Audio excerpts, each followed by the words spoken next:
Did you know that the world's oldest piece of glass is 3,400 years old? It was found in Egypt and it is a small piece of blue glass that was probably part of a vessel. But how did they make glass in ancient Egypt? Well, we don't know for sure, but we do have some clues. You see, glassmaking came to Egypt from Mesopotamia sometime before 2000 BCE. At first, it was probably a small cottage industry, with glass workers making small objects like perfume bottles and other vessels in their own homes. But eventually, it became a large-scale industry with glass-blowing factories producing all kinds of objects from small to large. And just like today, there were probably big differences in quality between the best glass blowers and the worst ones. In fact, we have some pretty good evidence that the ancient Egyptians were making stained glass windows as early as 1400 BCE, and you know how they made those? By taking pieces of colored glass and arranging them together to form an image or design, kind of like a mosaic. We also have evidence that the Egyptians were making glass vessels with scenes painted on them, kind of like a vase with a painting on it.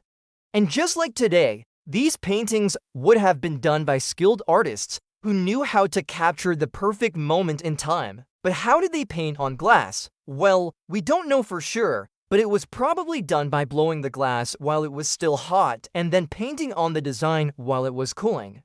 Once the design was complete, the glass blower could then shape the object into its final form.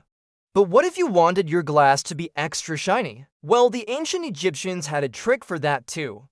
They would take a piece of raw glass and put it in a special oven called a muffle furnace. This would heat the glass to around 1000 degrees Fahrenheit, which is about 600 degrees Celsius. And while it was in there, they would cover it with a special substance called natron.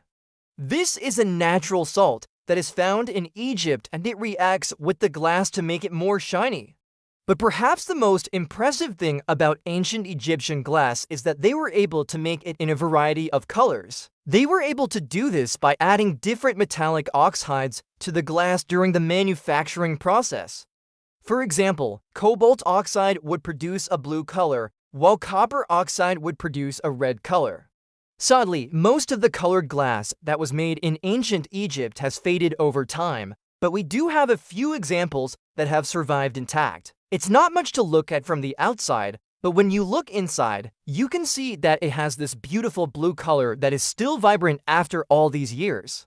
From the ancient Egyptians to the glass blowers of Venice to the modern day, glass has always been a symbol of beauty, art, and innovation.